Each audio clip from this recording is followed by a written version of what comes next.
Hello everyone, welcome to the channel. Today I'm sharing how to cook jollof rice with smoked turkey.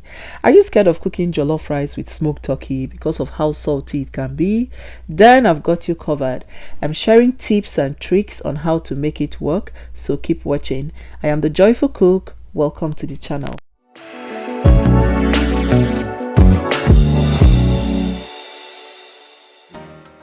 Alright, so to make this jollof rice, you need 6 cups of the long grain parboiled rice or any rice you like. You need 150 grams of tomato paste. You will also need smoked turkey. I have 3 packs here. You need onions, garlic, ginger, rosemary and thyme. To make the stew base, what I do is for every 4 cups of rice, I use 2 red bell pepper. I'm working with 6 cups of rice, so I'm using 3 red bell pepper, 3 plum tomatoes, onions and pepper. To season it, you need 1 teaspoon of clove, 1 teaspoon of curry powder, 2 teaspoons of white pepper, 2 teaspoons of thyme, 2 seasoning cube and 2 teaspoons of paprika powder. You will also need some oil for frying. To begin, I'll take out the seed from the red bell pepper, which can make our stew bitter and we don't want that. I'll cut them into smaller pieces just like so. Do the same with the tomatoes, the onions and the pepper. Then I'll roast it in a 370 degrees Fahrenheit oven for 40 minutes. This whole roasting process is going to give our jollof rice a whole new depth, so I encourage you to try it out.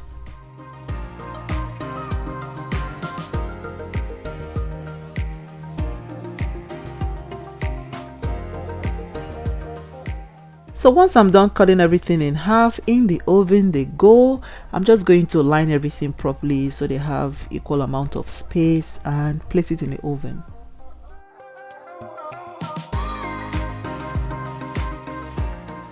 Next, I'm going to cook the turkey. Yes, this turkey is still raw. Trust me, you can see blood.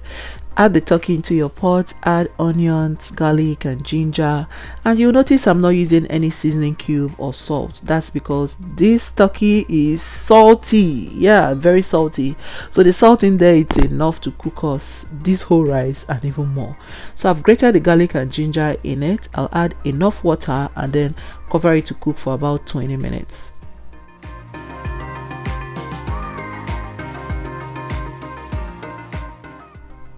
After 20 minutes, I check on the turkey and it is ready now. I'm going to scoop it out and bake it in the oven. Yeah, you can choose to fry it if you prefer, but I'm going to be baking this today until it is brown. Meanwhile, I'm going to sieve the stock and save it, and this is where it gets tricky. We're not going to be using all the stock because trust me, this stock is salty. I'm going to be using half of the stock and then top it up with ordinary water. On the other hand, our veggies are ready as well. They've been roasting for 40 minutes now. I'm going to pop them in the blender and blend until it is very smooth.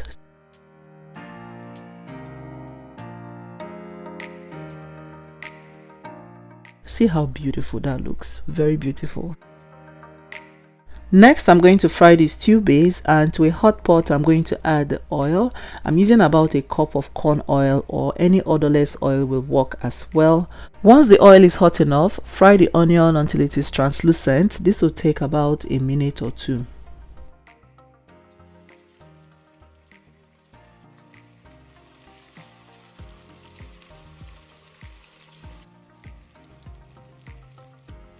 Once that is achieved, add the tomato paste and fry until it has lost all its sourness. You will know it has reached that point when it becomes sweet if you taste, or when it has completely separated from the oil. You also want to stand right there and keep stirring continuously. As you can see, it was burning in my very before, like right under my nose it was burning. I had to change to a wooden spatula so I can scrape it off nicely and so I can't spoil my fine pots.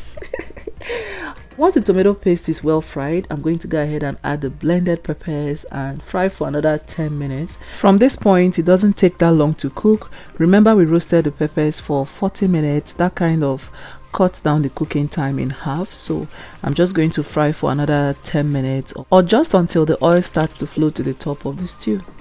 You also want to make sure to come back and be checking every now and then. I just went to drink water and by the time I came back my pot was burning, you see, but it's okay. I'm just going to stir with my wooden spatula and everything is fine again.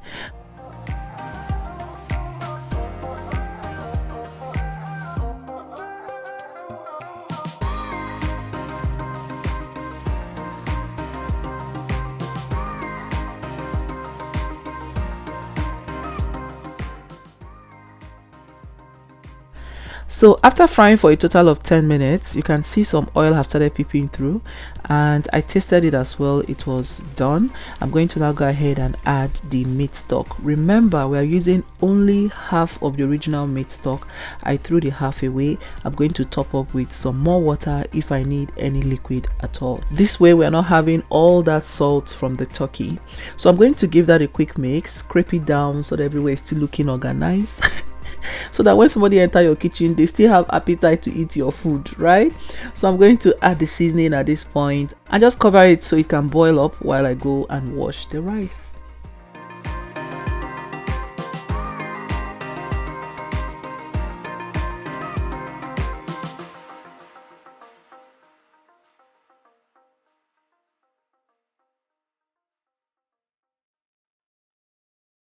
To wash the rice, first soak the rice for 5 minutes in very hot water. I'm using this water from my tap, but trust me, it is very hot. After 5 minutes of soaking the rice, I'm going to pour out that water and then add salt to the rice and continue to scrub. Scrub, add water, throw it out, scrub, add water, throw it out until the water runs clear. Washing your rice with salt will help remove any starch around the surface of the rice, and it will help also to prevent clumping, that is our rice from sticking together when it is done.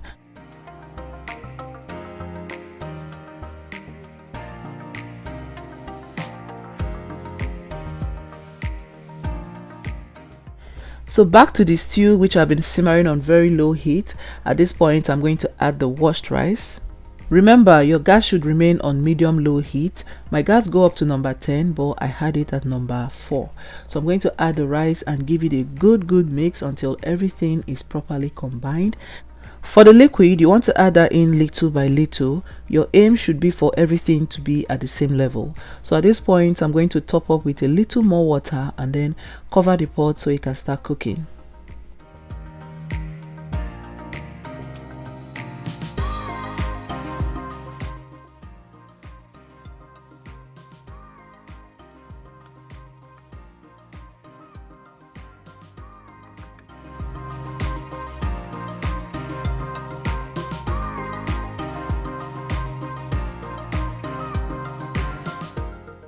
"15 minutes into the cooking, I'll go back to see how the rice is doing, and it's doing well. I'm just going to give it a gentle mix all around, and then from this point I'm going to cover the rice with parchment paper. The parchment paper is going to help seal in the steam for the rice to cook without adding a lot of water.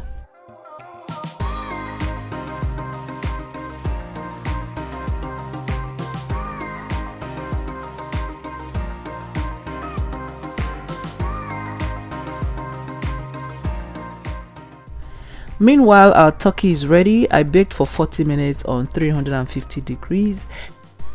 25 to 30 minutes later, I went back to check on the rice, and at this point our rice is ready. Yeah, I was about to say almost ready, but no, it is ready, because the only thing left at this point is to add your sliced tomatoes and onions and some butter, which is very important because it can change the level of this rice from a 0 to 100, trust me. So I'm going to give that a good mix, taste to see if it's ready, and yes, everything was perfect. I'm going to now throw in some onions and tomatoes. I'll also add some butter as well, and then just cover it so everything can melt in for about 2 to 3 minutes. Then I'll come back.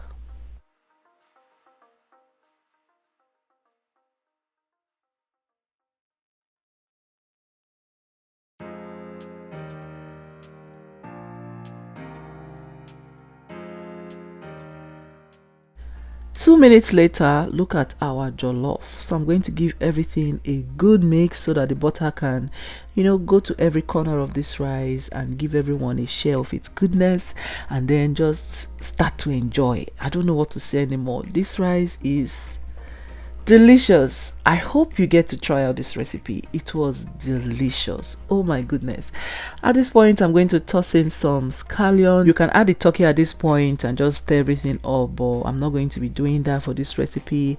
And you all, this is it. I hope you guys enjoy watching this video. Please subscribe if you're new to my channel. Oh my god, welcome. Thank you so much for stopping by. Don't forget to subscribe before you leave, and I'll see you in my next video. Bye.